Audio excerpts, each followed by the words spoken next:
मित्रों नमः संस्कृता। मैं आज अपना ये वीडियो संधि प्रकरण पर लेकर के आया हूँ। तो संधि संधि क्या है? तो संधि वर्णों का विषय है। संधि दो वर्णों के मेल को संधि कहते हैं। वर्ण यानी अक्षरों के, अक्षर जिसके टुकड़े ना हो, भाषा की सबसे छोटी इकाई। तो वर्णों के मेल को संधि कहते हैं। संधि मुख्यतः तीन प्रकार की होती हैं: स्वर संधि, व्यंजन संधि और विसर्ग संधि। स्वर संधि जहाँ पर स्वर का मेल स्वर से होता है वहाँ पर स्वर संधि होती है, और जहाँ पर व्यंजन का मेल किसी व्यंजन से या स्वर से होता है तो वहाँ व्यंजन संधि होती है, और जहाँ पर किसी विसर्ग का मेल स्वर या व्यंजन से होता है तो वहाँ पर विसर्ग संधि होती है। तो वर्णों का मेल कैसे होता है? वर्णों का मेल यानी किसी नियम से, किसी नियम कानून से होता है। यानी वर्ण किस वर्ण से कौन वर्ण मिलेगा तो क्या बनेगा, ये नियम कौन डिसाइड करेगा? नियम पाणिनि जी डिसाइड करेंगे। तो यहाँ पर मैं आज स्वर संधि की चर्चा करूंगा।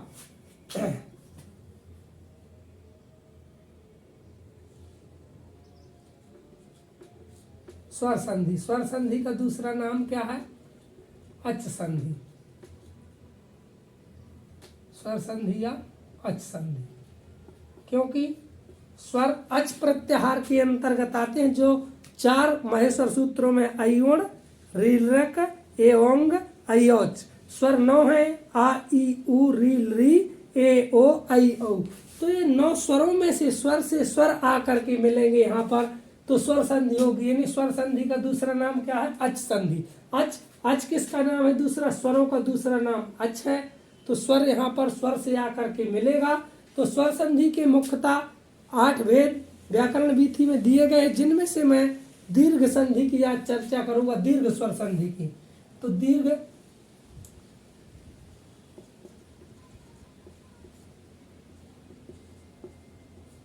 स्वर संधि या दीर्घ संधि भी कहते हैं। तो दीर्घ संधि स्वरय संधि का भेद होता है, और गुण संधि के इस प्रकार के भेद नहीं होते। तो दीर्घ स्वर संधि सूत्र क्या है इसका?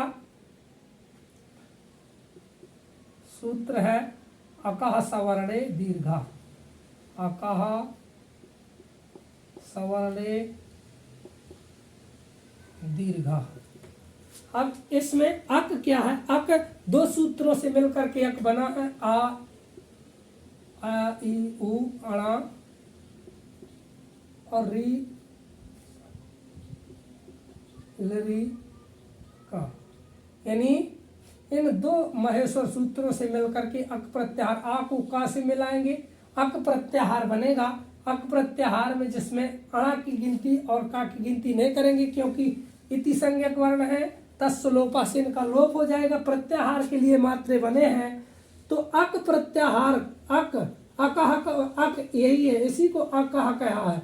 अकह सवर्णी। सवर्णी मतलब सवर्णी यानी सजातीय वर्ण हो। छोटा आ का भाई जैसे बड़ा आ आए, या फिर छोटी के बाद छोटी आए या बड़ी आए, या छोटे ऊ के बाद छोटा ऊ या बड़ा ऊ आए, या री के बाद हस्वरी या दीर्घ री आए, और री का दीर्घ बनता नहीं है।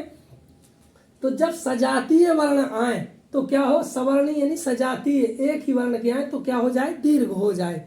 यानी इनका सवर्णी कहने का मतलब छोटा आ, ई, उ, री और लिरी, इनके बाद आ,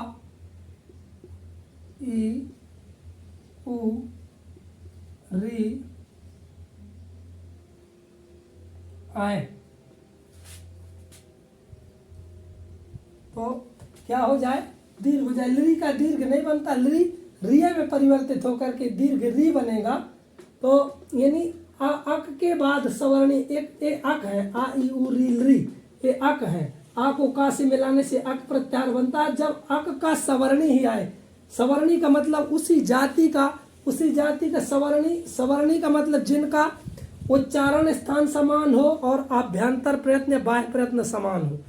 तो इनका जैसे आ के बाद आ ही आए तो अकः सवर्णे दीर्घा से, यानी जैसे अकुह विसर्जनीय नाम कंठा। कंठ वर्ण कौन है? आ, छोटा आ, बड़ा आ।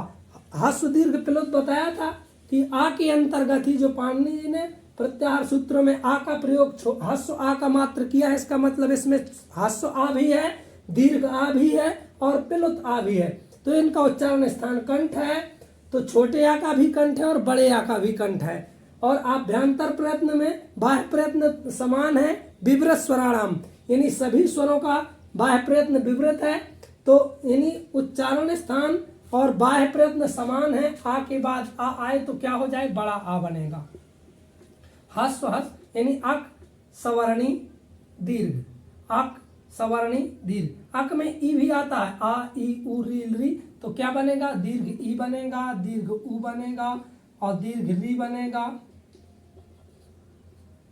और लरी का दीर्घ, लरी के बाद सैत लरी आए तो दीर्घ री ही बनेगा, है ना। री लरी मिथा सवर्ण यो वाच्यम, ऐसा करके यानी लरी का सवर्ण, लरी का लरी से जब कहीं भी मेल हो तो ऐसे उदाहरण मिलेंगे नहीं, पर सैत यदि होगा तो दीर्घ री ही बनेगा। ये वार्तिककार ने लिखा, कात्यायन जी ने, री लरी सवर्णयो मिथा सवर्णयो वाच्यम करके, ऐसे कि इनका एक ही वो बनता है, लरी का लरी से जब मेल होगा तो दीर्घ री बनेगा। तो यहाँ पर क्या देखते हैं अपन कि अक का सवर्णी आए चाहे छोटा आए, यहाँ पर चाहे बड़ा आए तो बनेगा दीर्घ, छोटी के बाद चाहे छोटी आए और चाहे बड़ी आए तो दीर्घ ई बनेगा। यहाँ चार कंडीशन अपन को देखने को मिलेंगी, या तो छोटा आ प्लस छोटा आ आएगा तो बराबर बनेगा क्या, बड़ा आ, या फिर छोटा आ प्लस बड़ा आ मिलेगा तो बराबर बनेगा बड़ा आ सैत, या फिर बड़ा आ प्लस छोटा आ बराबर बनेगा बड़ा आ, या फिर बड़ा आ प्लस बड़ा आ आए तो बराबर बनेगा बड़ा। यानी ये सवर्णी है, छोटे आ का भाई बड़ा आए, यानी सवर्णी है, छोटा और बड़ा इनका कंठ उच्चारण स्थान है, बाह्य प्रयत्न विवृत है। तो छोटे आ के बाद चाहे छोटा है चाहे बड़ा है दीर्घ आ बनेगा। तो इसी प्रकार चाहे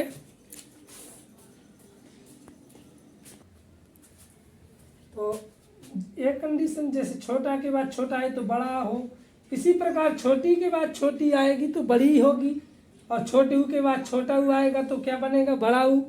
री के बाद री आएगा तो दीर्घ री बनेगा। और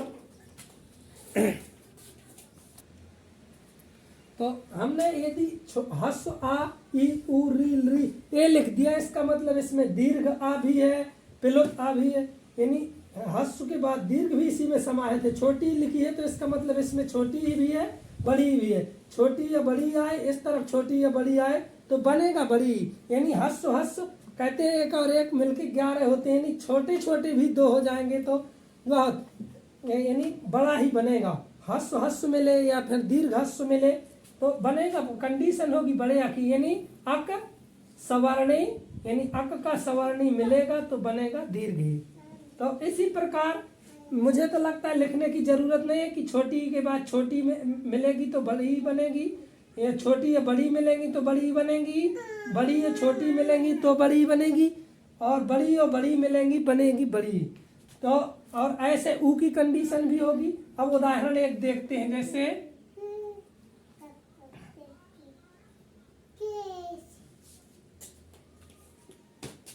हिम धन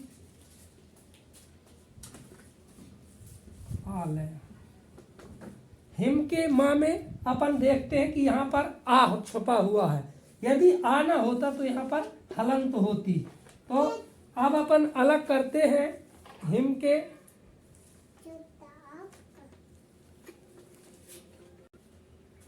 तो यहाँ पर हिम के माँ से अपन पहले आ को अलग करते हैं तो बचेगा हिम, हलंत हो जाएगा, और यहाँ का आ निकाल लिया, अलग कर लिया, और एक आ यहाँ इस आलय का आ कर लिया और लय अलग कर लिया, यानी आ का मेल होगा तो यहाँ बचेगा हिम, आ और आ ये दोनों मिलेंगे तो बड़ा आ और लया। अब हिम के माँ को अब आ से जोड़ेंगे, क्या बनेगा? हिमालय, हिमालय, हिमालय। यानी ये क्या है? ए अक है, ए सवर्णी है, ए दीर्घ है। अक सवर्णी दीर्घ, अक सवर्णी दीर्घ। इस प्रकार से यहाँ पर अक सवर्णी दीर्घ से दीर्घ वर्ण हुआ है। इसी प्रकार विद्यार्थी, विद्यार्थी शब्द का इनके टुकड़े विच्छेद कैसा किया जाता है? दोनों सार्थक टुकड़े किए जाते हैं। विद्या, जैसे विद्या प्लस अर्थी,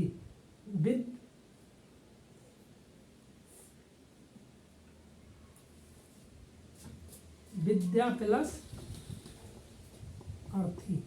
विद्या में बड़ा आ है तो बड़ा आ प्लस छोटा आ बराबर मिलेंगे, क्या बनेगा? बड़ा आ। तो बराबर बनेगा क्या? विद्यार्थी।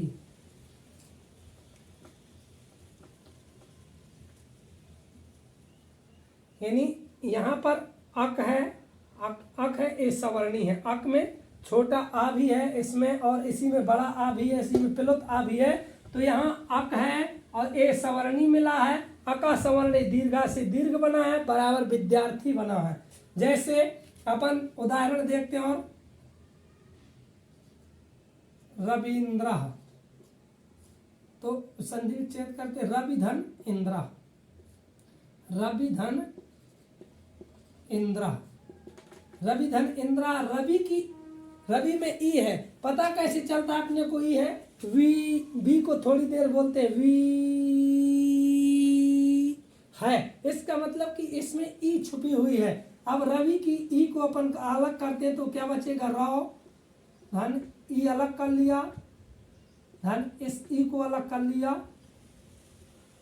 या फिर इंद्रा, इतने में करके अब छोटी छोटी मिलके यहाँ रौ, छोटी छोटी मिलके क्या बनेगा? बड़ी, छोटी छोटी मिलके बड़ी। अब ई आकर के इस वा से मिलेगा तो क्या बनेगा? रविंद्र। यानी जे यहाँ पर छोटी ई को हमने अलग कर लिया, वी से ई को अलग कर लिया तो आधा वा बचेगा, हलंत हो जाएगा वा, और ई से मिलेगा। यानी ई भी, ई का सवर्णी ई है तो क्या बनेगा? दीर्घ बनेगा, रविंद्र।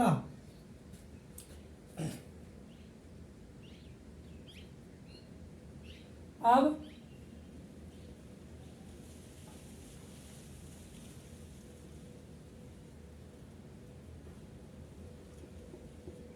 भानुधन उदया, तो भानु के नू में क्या है? ऊ है। अपन अलग करते हैं इसको, भान ऊ प्लस इस ऊ को भी अलग करते हैं और फिर दया, ऐसा कर लेते हैं। अब हस ऊ वहां, यानी छोटा ऊ मिलेगा। ऊ का सवर्णी ऊ है, यानी एक ही उच्चारण स्थान है, छोटे ऊ है, तो हस मिलके बनेगा क्या? दीर्घ, दीर्घ ऊ बनेगा। तो भान ऊ से जाके मिलेगा, क्या बनेगा? भानु दया।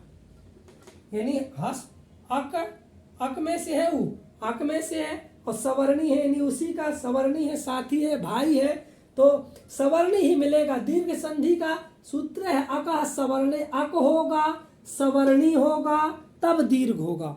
अक होगा, सवर्णी होगा, तब दीर्घ होगा। ध्यान रखना, अक होगा, आ ई उ री में से कोई होगा, फिर उसी का सवर्णी होगा, यानी सजातीय वर्ण कह दो, चाहे उसी का भाई कह दो, आ का भाई बड़ा आ हो, चाहे छोटा भाई हो, ई के छोटी बहन हो चाहे बड़ी बहन हो, ऊ का छोटा भाई हो या बड़ा भाई हो, बनेगा दीर्घ। यानी अक होगा, फिर सवर्णी होगा, मिलेगा उससे, तब दीर्घ बनेगा। ये नहीं कि आ के बाद ए आए, आ के बाद ए नहीं आएगा, आ के बाद ई नहीं आएगी। क्या कई कह देते हिम धन आलय में, हिमालय, हिम के माँ में पूछते हैं कहीं से क्या है, हिम के माँ में कह देते हैं ई है। ई होगी तो कंडीशने नहीं बनेगी, यहाँ आ है, हिम के माँ माँ में आ है, दो देर तक थोड़ी उच्चारण करते हैं तब पता चलता है। यानी शायद आ के बाद आ आना जरूरी है, आ के बाद ई आएगी तो ई सवर्णी नहीं है, इसमें अक के अंतर्गत ई तो है पर लेकिन ई का उच्चारण स्थान अलग है। अकु विसर्जनीय नाम कंठा, छोटे आ और बड़े का आ का कंठ है, और ई का इचु ऐसा नाम तालु, यानी ई का उच्चारण स्थान तालु है। तो ये सवर्णी नहीं है। कहने का मतलब एक ही उच्चारण स्थान हो और आभ्यंतर प्रयत्न या बाह्य प्रयत्न समान हो, तभी सवर्णी माना जाता है। अक के बाद जब सवर्णी आएगा तभी दीर्घ होगा मित्रों। तो नमा संस्कृताय। जय हिंद दोस्तों।